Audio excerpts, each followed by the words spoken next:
Buenos días. Mi nombre es Timoteo. My name is Tim. My pronouns are he, him, and I serve gratefully as minister of this proudly progressive congregation. And let me wish you a happy Lunar New Year.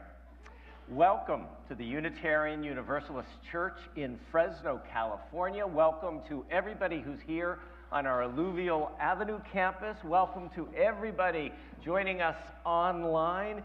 And welcome to those who will be joining us later on Facebook and YouTube. We are really glad that you are with us. We truly are one congregation in many places. Somos una congregación en muchos lugares. I want to give a special welcome to our guest speaker, the award-winning poet Bryn Saito.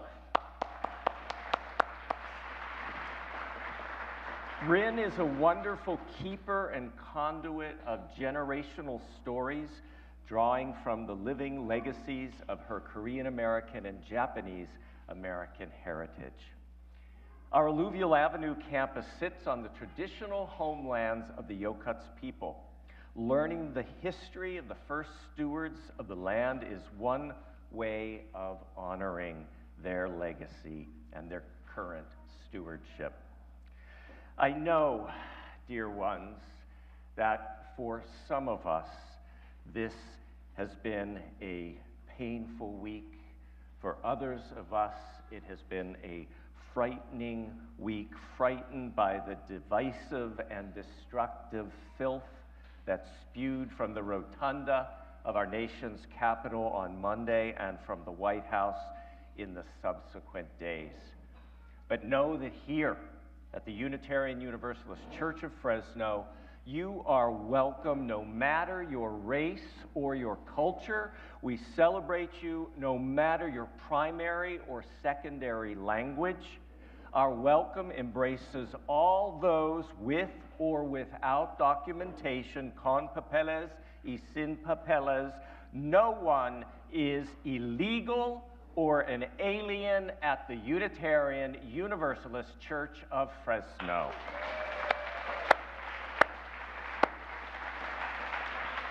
Here you are loved, eres amato. Those of us who are part of the LGBTQIA+ community are welcome here.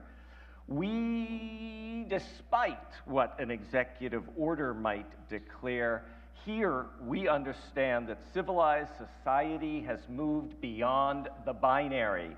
We celebrate those of us who are transgender, non-binary, gender fluid, gender expansive, or intersex. You are celebrated and you are loved. This is your place.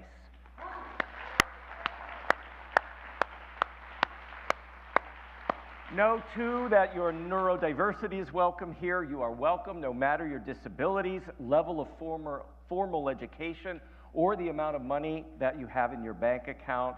All are welcome here. Todos son bienvenidos aquí. If you are on our online campus and want your joy, sorrow, concern, or gratitude included in today's service, you can just text it to us. The number is on the screen. Be sure that you text your name as well so that we know who you are, and you can also type it into the chat box. Looking out at you all, you're so beautiful. There's some amazing people gathered here today. So let's take a moment to greet one another here on Alluvial Ave and maybe say hello in the chat box online.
As we prepare to begin our time together, you may want to put special attention on our prelude, because it will morph into our song of praise. It'll be the first time we have heard it, and the first time we will ever have sung it. So let the sound of the tingsha take us to that quiet, receptive, loving place within.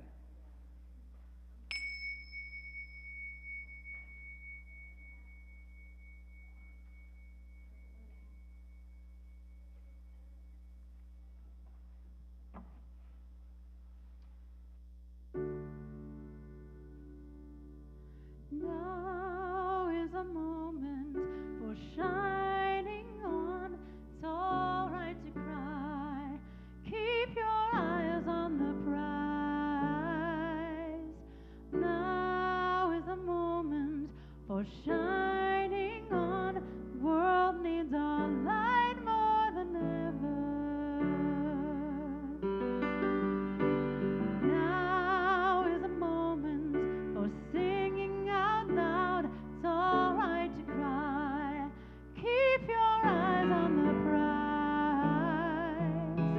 Now is a moment for singing out loud. The world needs our songs more than ever. They need us to shine. The world needs us to shine.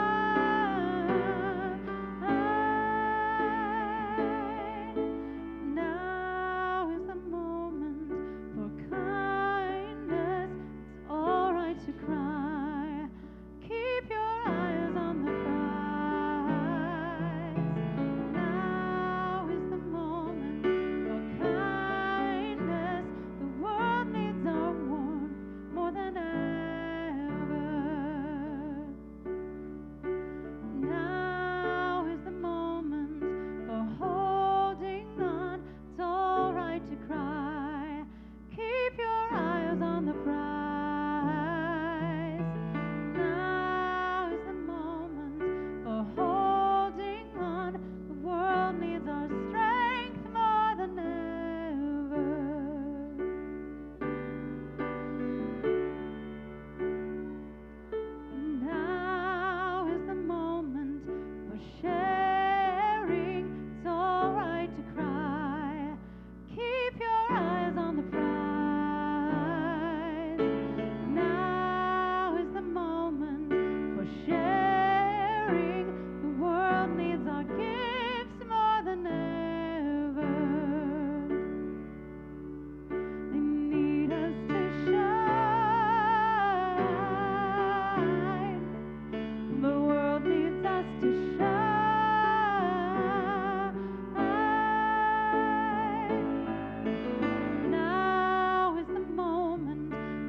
Good morning, everyone. My name is Rachel Andres, and I am the newest member of our worship arts team.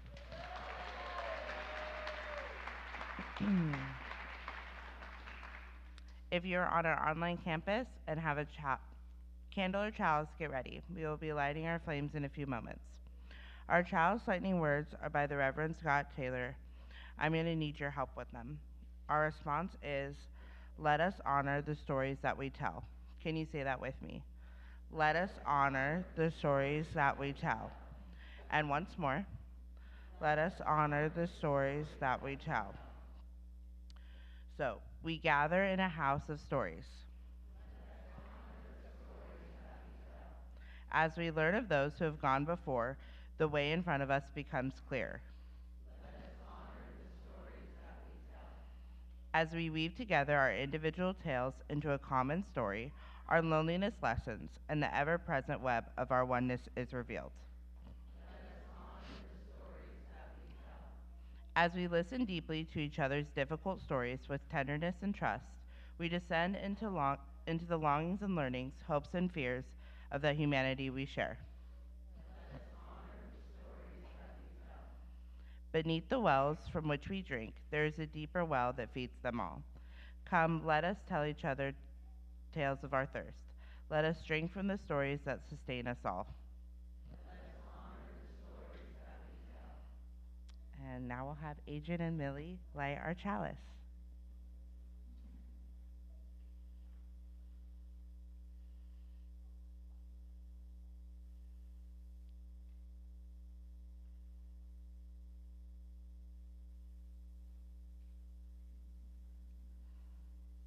Let us rise now in body or spirit and join in singing our song of praise more than ever that we just heard.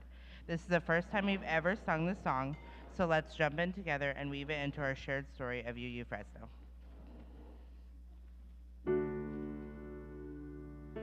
Now is the moment for shining on. It's all right to cry. Keep your eyes on the prize. Now is the moment for shining on. The world needs our light more than ever. Now is the moment for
thee.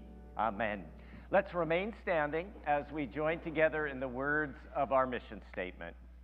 La misión de la Iglesia Unitaria Universalista de Fresno es amar inclusivamente, crecer espiritualmente, servir con gratitud y trabajar la justicia. The mission of the Unitarian Universalist Church of Fresno is to love inclusively, grow spiritually, serve gratefully, and work for justice. Please be seated. And Ron and Ian, we're going to move on ahead in a moment to the sweep after we sing the kids out. We're going to just move ahead a little quicker. We are going to sing our kids off to their spirit exploration. It looks like there's a lot of them here today. So let's bless them with song as they go to the back of the church. Yep. And, yep. We hold you in our love as you go, as you go. May our hearts be at peace as you go. To nurture the spark of your precious life. We hold you in our love as you go.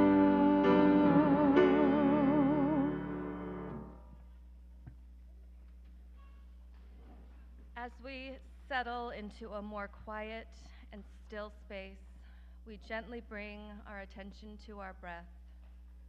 Of our breath, the beloved Vietnamese Buddhist monk Thich Nhat Hanh said, "Breath is the bridge which connects life to consciousness, which unites your body to your thoughts."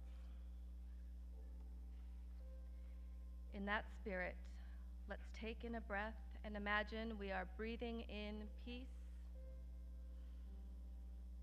As we exhale, we breathe out love. We breathe in peace. We breathe out love. And one last time together, we breathe in peace. And we breathe out love. As we continue to breathe together in this shared space of hope and possibility, imagine our breath can carry us back over the last 7 days, the last week of living. For many of us, it was a painful week of our living, but let us also claim a moment of blessing. So I ask, where in the last week did you see, hear, or experience beauty?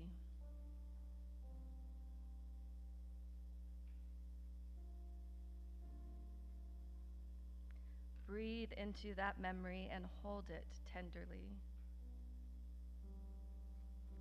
Each week, we create together the space to share our personal joys, sorrows, concerns, or gratitude. We honor our lived experience and the feelings that are alive within us, among us, and beyond us. This morning, some of us stopped at the small table at the entrance to the sanctuary and wrote on a card. Others of us texted or put in the chat box those things that are in our hearts. This is what has been shared. Christine B. has a joy. They are recovering. Thank you, Reverend Tim. Rich B. is grateful for the quality and commitment of our new members to the values that make UU a unique and special place. Connie Y. has a gratitude for Laura Gromas for tireless work to make Fresno streets safer for pedestrians and cyclists. See the op-ed in today's Fresno Bee. Micheline has a concern for Barbara Crane, who fell twice this past week and just got out of surgery this morning with a repaired hairline fracture. And Ida Jones is sending love to all those affected by the executive order this week. We also hold close our beloved who are unable to be with us because of health or other circumstances. We remember Susie P., Denise S., Judy P., Diana I., Andrew L., Armin B., Glenda R., Pat M., and Robin C. Looking beyond these, our church community, we pause to remember that this past Wednesday would have been the 51st anniversary of Roe v. Wade. We grieve the devastating impact the overturning of Roe v. Wade has had on the freedom and health care of women and others in this country. Safe access to all forms of health care, including abortion, should be a fundamental right for those who desire it. We also note that tomorrow is International Holocaust Remembrance Day. On a joyous note, the Lunar New Year begins on this Wednesday, January 29th. This begins the Year of the Snake. The Lunar New Year is celebrated in countries as diverse as China, Vietnam, South Korea, and here in the United States. We also honor Episcopal Bishop Marianne Edgar Buddy,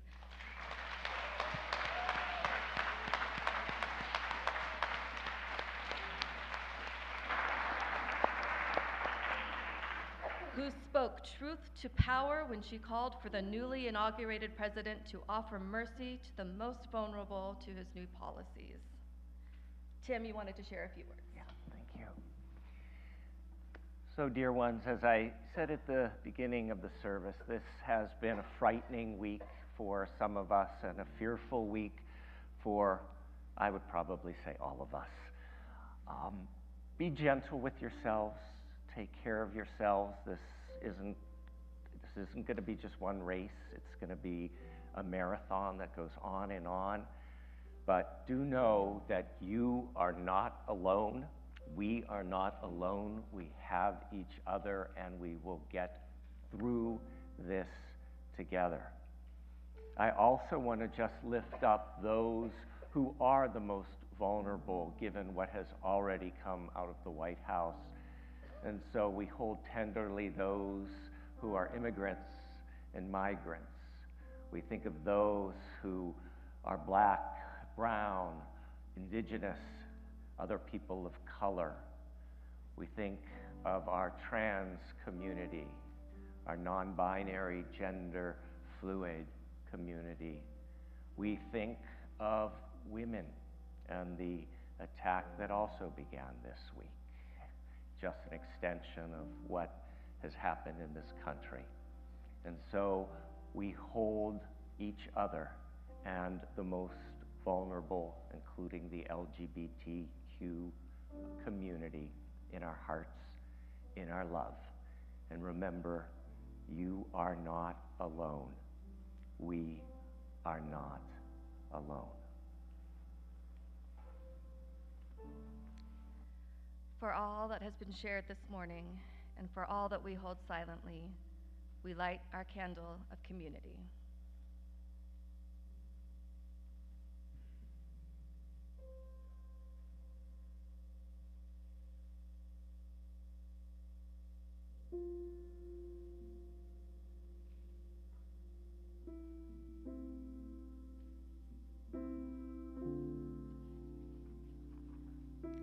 As our candle burns, please join our voices in our call to meditation, Spirit of Life, Fuente de Amor.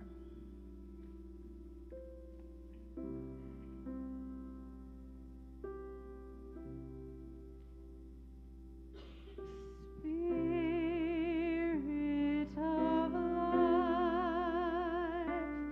come unto me. Sing in my heart all the stirrings of compassion. Blow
Our words of prayer or reflection are by Maureen Killeran adapted.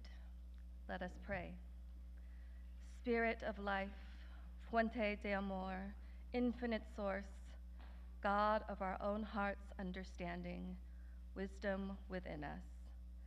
We pray, we aspire this day for the courage to be humble in the face of inequity and pain, to know the power that has been given to us to make a difference, although not to end all suffering or to save everything that populates our days.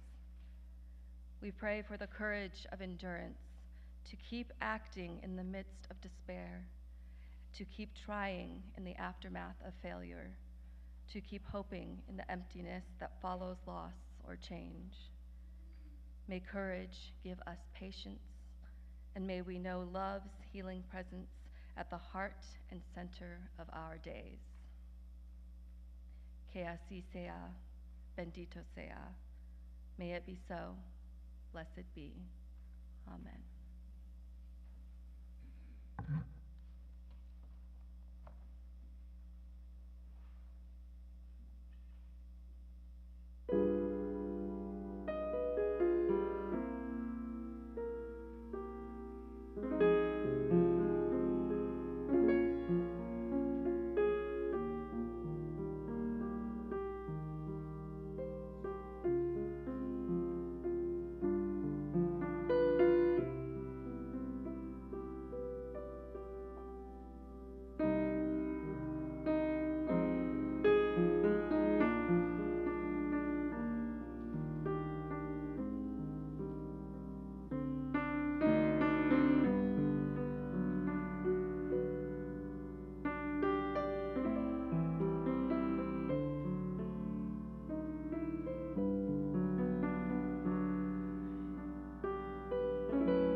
I always look so forward to your piano solo, Umberto. Thank you.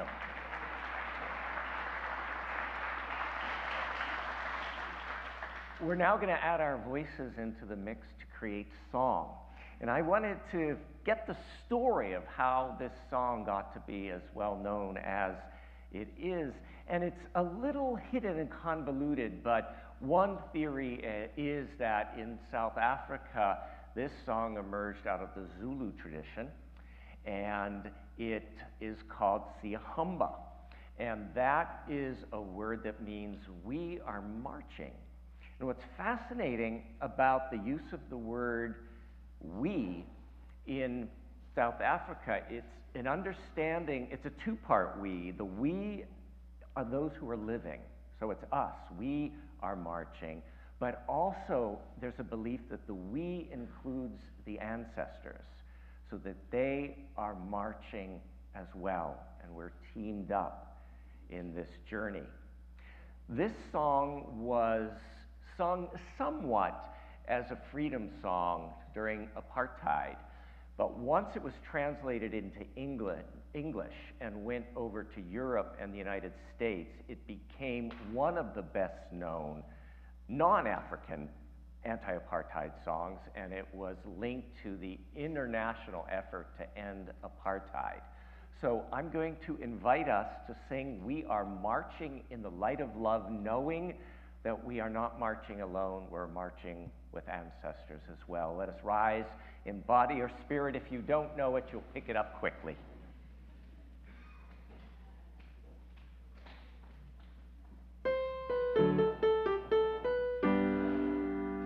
We are marching in the light of love. We are marching in the light of love. We are marching in the light of love. We are marching in the light of love. We are marching, marching, we are marching, marching, we are marching in the light of love. We are marching, marching, we are marching, marching, we are marching in the light of love. We are learning in the light of love. We are learning in the light of love. We are learning in the light of love. We are learning in the light of love. We are learning, learning, we are learning, learning, we are learning in the light of love. We are learning, learning, we are learning, learning, we are learning in the light of love. We are changing in the light of love. We are changing in the light of love. We are changing in the light of love. We are changing in the light of love. We are changing, changing, we are changing, changing, we are changing in the light of love. We are changing, changing, we are changing, changing, we are changing in the light of love. We are marching in the light of love. We are marching in the light of love. We are marching in the light of love. We are marching in the light of love. We are marching, marching, we are marching, marching, we are marching in the light of love. We are marching, marching, we are marching, marching, we are marching in the light of love. Please be seated.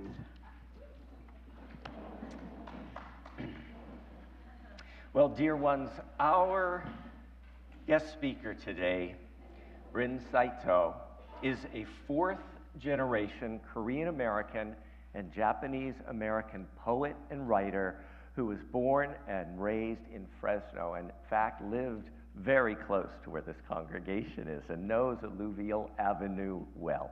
You may have seen her jogging along it. Her work and writing explore her family's history, in particular the legacies of the World War II era incarceration of the Japanese immigrant and Japanese American community. Bryn is the author of 2 chapbooks and 3 collections of poetry, including most recently Under a Future Sky, published in 2023.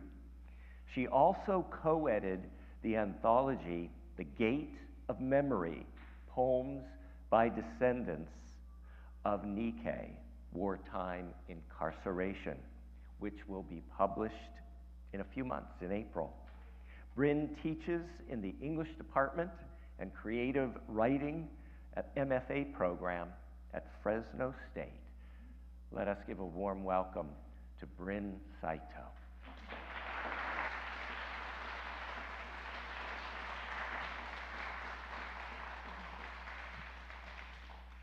Thank you so much. Thank you.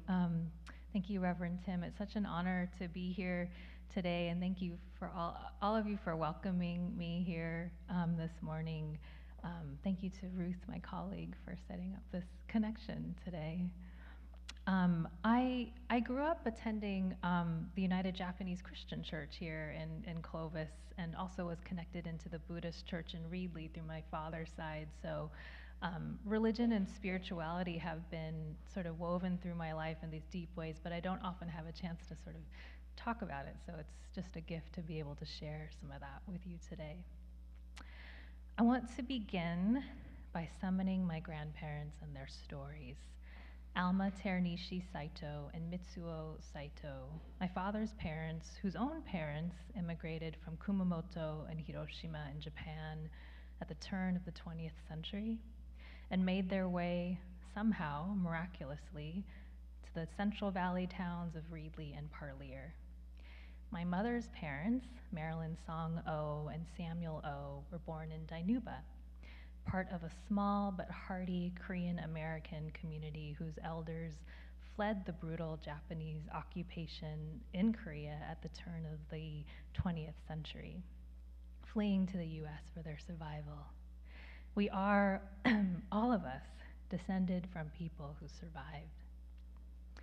In 1942, with the decree of Executive Order 9066, my Japanese American grandparents, in their early 20s at the time, and unknown to one another, were forced from their homes and incarcerated in the desert of southern Arizona as part of the mass incarceration of over 150,000 Nikkei, people of the Japanese diaspora, living on the west coasts of North and South America. On the train to camp, they packed us in like sardines. My grandmother, who was living with us at the time, told me, her face twisted with shame and rage. That's the one memory I have of her, ever sharing anything about her time in camp. I must have been 8 or 9 years old, aware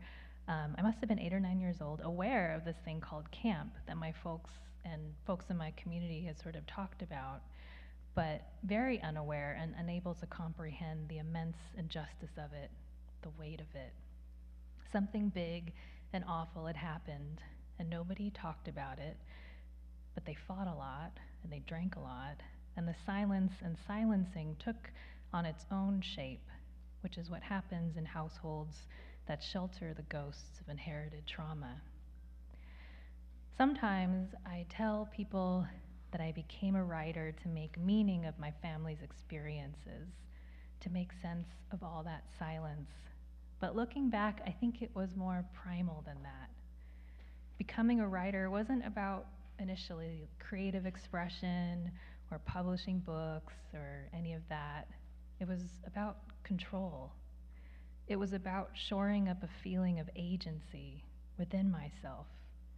Constructing sentences, conjuring stories and poems made me feel in control when the world around me was unstable, unpredictable, and awash in history's ghosts.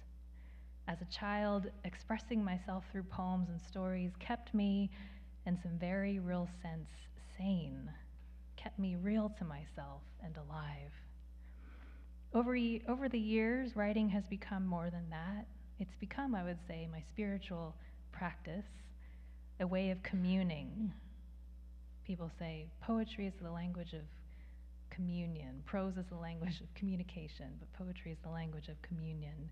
So communing with myself and history and the life world around me and my ancestors, past and future. My grandparents, Alma and Mitsuo, met in the Gila River camp. They were barrack block neighbors. They fell in love, ostensibly, got married during those years, had a daughter, my auntie. Many babies were born in camp. Life began again and again, even as it was closing in. My life became possible because my grandparents met in camp. I remember thinking of and feeling quite close to them, my grandparents, who've been gone from the earth plane for decades now. During those first days and weeks of the pandemic, when we were all locked down in our homes and hunting for eggs and washing our groceries. Life changed in a traumatizing instant. The sun kept setting and rising again. How was this possible? Was that at all close to how they felt, totally bewildered and afraid, learning that they had mere weeks to pack only what they could carry before being sent to prison camps in some of the most uninhabitable environments, all for looking like the enemy? And who is feeling this now? And what is our task in the face of all of it? And how will we endure? Immediately after the 2016 election, I remember texting my friend, the activist Valerie Kaur, "How will we survive this?" And she wrote back, "Art and together," which is what we did, which is what we will continue to do. Make art, tell stories, find each other in the dark. In 2019, I went on a journey that would become the spark for my latest book of poems. My dad and I traveled for the first time to Gila River, Arizona, the site where Alma and Mitsuo and their families, along with 13,000 other Japanese immigrants and Japanese Americans, were detained from 1942 to 1945. Gila River was one of 2 concentration camps built on Native American reservations. Our guides that day called it a prison on top of a prison. The Gila River Indian community, the GRIC, encompasses the Acamel, Otham, and Peeposh tribes who have been stewards of that land for thousands of years. On the day I visited with my dad, a hot, overcast morning in late May, we were led through the site of the camp by our 2 guides from the GRIC, Mr. Wally Jones and Mr. Cody Cerna. They pointed out the large concrete slabs still present 80 years after the camps had closed, the foundations of mess halls, barracks, and other buildings. My dad, the avid backyard gardener that he is, was especially moved by the remnants of ponds marked by circles of stones, signs of beauty and life. The 4 of us moved through the dusty mesquite and olive trees, sharing stories, asking questions, laughing, wandering, wondering about each other, about the land. When we got back to our Airbnb in Phoenix, I started writing what would become the first of a series of letters to friends, family, elders, ghosts, that would eventually become my 3rd book, epistolary poems expressing a desire to make sense of my time in the desert with my dad and make sense of the layers of history in that beautiful, fraught place. One morning in late January of 2020, right before the world would change in ways we couldn't have imagined, I held a writing workshop at my kitchen table with my parents and 2 elders from our community who were survivors of the camp in Jerome, Arkansas. I gave them the letters I had written them, and I asked them to read them, and then I asked them to write me back. Like many of my English students at Fresno State, they stared at me blankly, resistant to the task, but trapped. I had them trapped. And what emerged from that morning's writing left me breathless. And eventually, my father's letter became the final piece of writing to close my book. In it, he references our trip to Gila. "What's ironic, Bryn," he says, "my parents wanted to forget this place, but I want to remember it." Art and together, from silence to story. I learned recently that my grandfather, Mitsuo, aspired to be a writer. I had no idea. What would he think of all this? When completing the edits on my book, I had a dream about my grandparents. They showed up at my house. They dropped their suitcases on my front porch. 80 plus years later, and they were finally coming home from camp. They seemed, for the first time, happy. These days, when I reflect on the wisdom of the ancestors, my Japanese and Korean elders, yes, but also my spiritual ancestors, my poetry ancestors, my political ancestors, I do think about what they endured and the courage it took to endure it. But more so, I think about their deepest dreams and desires for themselves, for their children, for me. I try to fill into their desires, their feelings, all that went unexpressed, all that went underground because they needed to survive. What kept you alive all those years, writes the poet Leon Lee, keeps you from living. I want to live.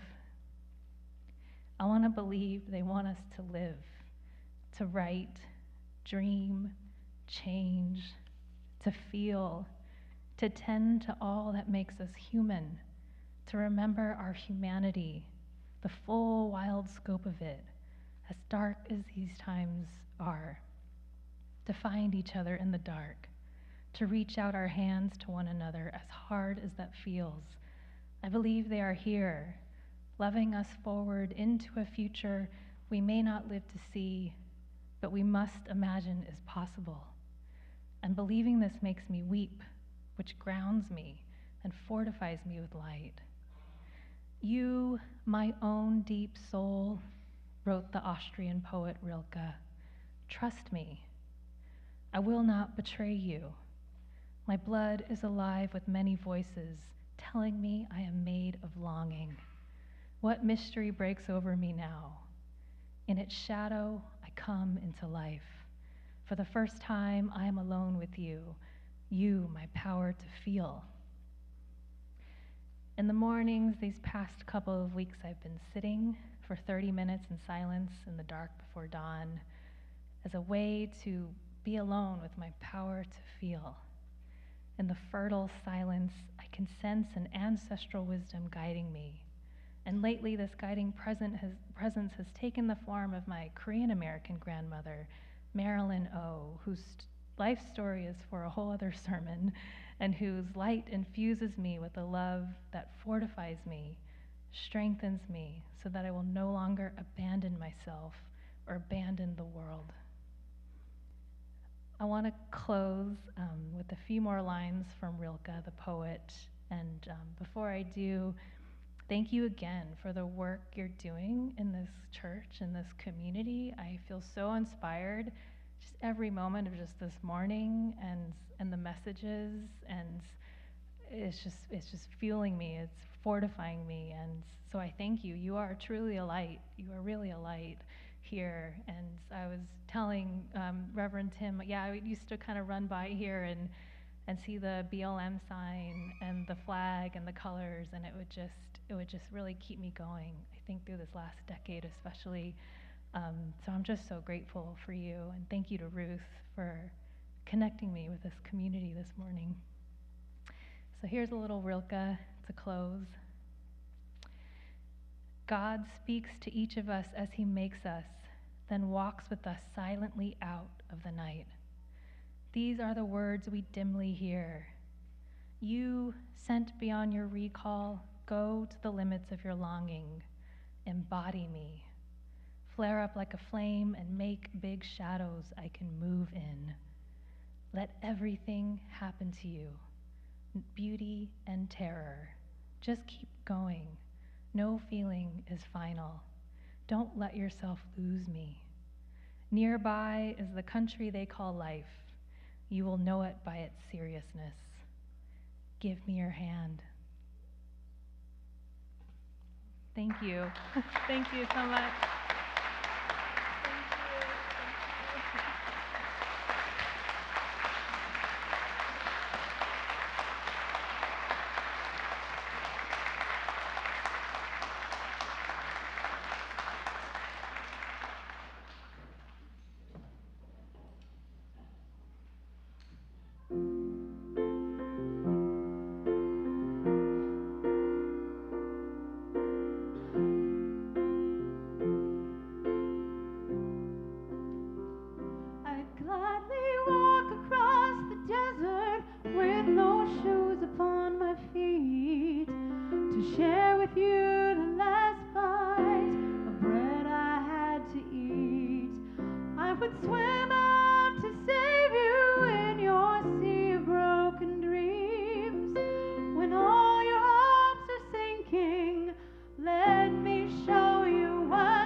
Unitarian Universalist Erica Hewitt reminds us the offering that we take each Sunday isn't just a stable habit.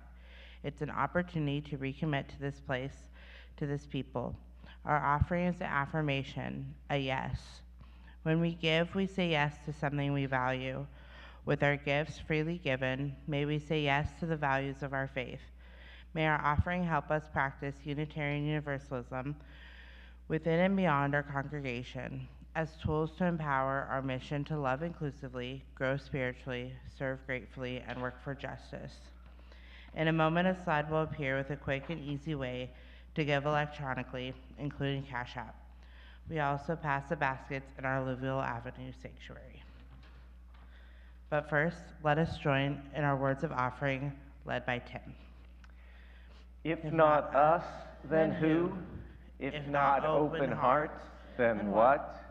If not now, then when? If not here, then where? If not generously, then how? If not us, then who? Si no somos nosotros, entonces quién? Si no con corazones abiertos, entonces qué? Si no es ahora, entonces cuándo? Si no es aquí, entonces dónde? Si no damos generosamente, entonces cómo? Si no somos nosotros, entonces quién?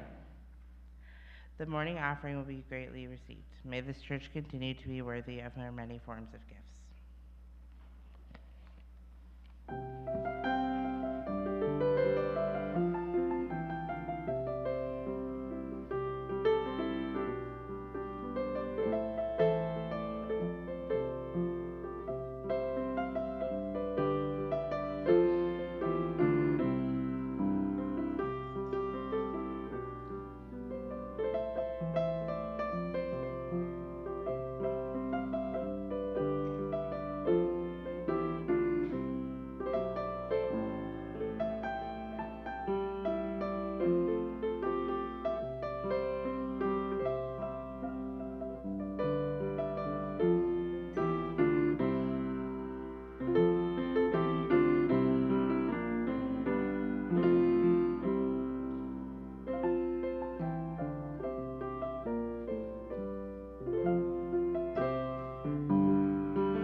The Reverend Scott reminds us, we gather as a house of stories.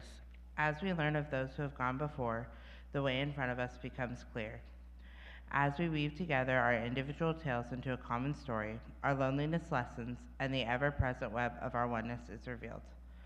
Please join us in our Child's Distinguishing Lords, led by Karen and Troy.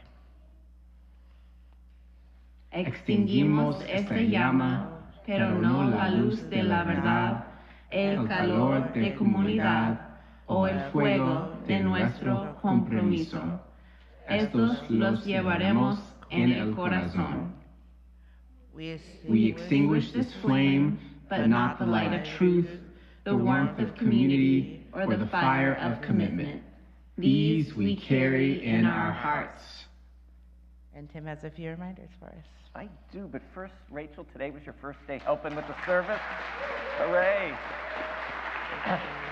And today, Christina, it was your first time leading that whole middle section of the service. So, and I want to thank you, Bryn, for coming today. I can't imagine a more meaningful and fitting message than what you brought for us today. So thank you. And Bryn is leaving a little part of herself with us. Bryn, you've brought us a copy of your book signed to the church, and it will be at the 8th Principal Library out in the Breezeway. So thank you for that gift and that addition. So Cecily is our coordinator of community life. If you're new or newish to this church community, Cecily is your go-to person. Rumor has it, you have a tour. Yes, I forgot my sign, but yeah. So if you would like a quick tour of the campus and then a chance to just sit down and hang out with Cecily, which is the thrill of a lifetime, you want to just meet Cecily right here in front of the pulpit once we've finished the service. Outside in the somewhat cloudy courtyard, that sounded almost poetic, we'll have coffee hour, and we also have a question and answer table with a board member will be there. Just look for the sort of the teal, oh, it's Lisa, wow. That's another thrill of a lifetime. And if you're worried a little bit about the chill, there are several heaters out there as well. I would like to appreciate our Central Valley AIF team for hosting yesterday over 70 activists here in the sanctuary. The Central Valley IAF is a broad-based community organizing group for social change, collaboration between congregations, unions, nonprofits. We join our individual strengths to create power that we then use to leverage and bring about change. An example of this is we were speaking out against a dangerous intersection near Mary St. Anthony Claret, and they are getting a four-way stop sign, and the accidents will stop. Also, at a meeting on Friday, the Sheriff's Office assured us, as did the California State Police, that they will not aid and abet Border Patrol or ICE in deporting migrants. And a shout out to Mayor Dyer, because we know we criticize him sometimes. He also said in the paper that the police department of Fresno will not terrorize its members who are immigrants, and there will be no aiding and abetting ICE or Border Patrol in Fresno with the police department. Also happening today after the service, our family religious exploration team meeting will be taking place from 12 to 1. There will be snacks and food. That's in the youth room, which is also known as the garage. And we hope if you are a parent of a young one or a teen, we hope that you will go join Karen for that meeting, and we will have childcare. And so that means you get some more time, free time. And speaking of Karen on our virtual campus, online campus, here she is with a very serious message. Hoo, hoo. Hoo, hoo.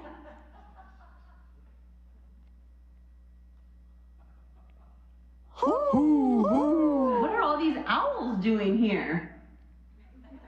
Oh, that's right. I'm supposed to talk to you about OWL. Our Whole Lives is our comprehensive and inclusive sexuality education program that we are very excited to bring back to the Unitarian Universalist Church of Fresno. But we need your help. Families and caregivers, if you have a child or youth that you would be interested in involving in Our Whole Lives programming, I need you to head to the RE table in the breezeway and sign up to let us know who's interested. If you are an amazing facilitator, teacher, or you just want the opportunity to work with kids in a really important way, I would love to hear from you. You can send me an email or give me a phone call and let me know that you're interested in facilitating one of our OWL sessions. We have programs for various age groups, so you can choose which one might be a good fit for you. And there is a facilitator training. And lucky for all of us, there's multiple sessions coming up over the next few months that you can sign up for and attend from the comfort of your own home. So let's get some kids signed up, let's get facilitators trained, and let's bring OWL back. Sorry, not these owls. Looking forward to bringing back Our Whole Lives. Next Sunday at 12 noon will be the kickoff of our annual online auction. How sweet it is, and hear from our online campus, Valerie and Shelley, with an update. Hey, Valerie. Hey, Shelley, you look worried. I am worried. I'm worried that a lot of people in the congregation won't remember a lot of important information about the auction. Like what? Well, for one thing, it starts next Sunday, February 2nd, and goes through February 9th. Are you afraid that people won't scroll all the way to the end? Because there's good stuff at the end. Well, yes, but I'm also worried that they won't tell a couple of friends about it. We did that last year, and it really made a difference in how much money we raised. And I need to tell all of you that tomorrow you're going to be getting a link to the auction, and you can register. If you register now, you'll be ready to bid on February 2nd when the auction opens. So let's review. The auction begins next Sunday, February 2nd. Tell a friend. You'll be getting a link tomorrow. Register. And scroll all the way to the end, because that's where the desserts are. Sounds good. I feel better now. Thank you. And rumor has it that 2 of the desserts that will be available to bid on next week are actually at coffee hour, so you can sample them. So last, before we move to our benediction and our sung benediction, we have a tradition. We like to welcome folks who are here for the first, second, or third time. We do it not to embarrass you. We're genuinely glad you chose to be with us. So if this is your first, second, or third time and you're feeling brave enough, would you please stand for just a moment? We promise we won't leave you standing alone for long. So welcome. Awesome. It's good to have you. Welcome, welcome. Welcome back. Welcome, welcome, welcome, welcome, welcome, welcome, welcome. Woo! Let's let the rest of the congregation rise with them for our closing words and then our sung benediction. These are my favorite closing words. It brings me joy to say them to you today. Go now in peace. May you leave this place knowing you are good and knowing you are loved. Take your love, share it with the world, stay safe until we meet again. And may the longtime sun shine upon you, all love surround you, and that pure light that is within you guide your way on. May it be so. Blessed be. Amen. Let's sing.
Shalom and assalamu alaikum.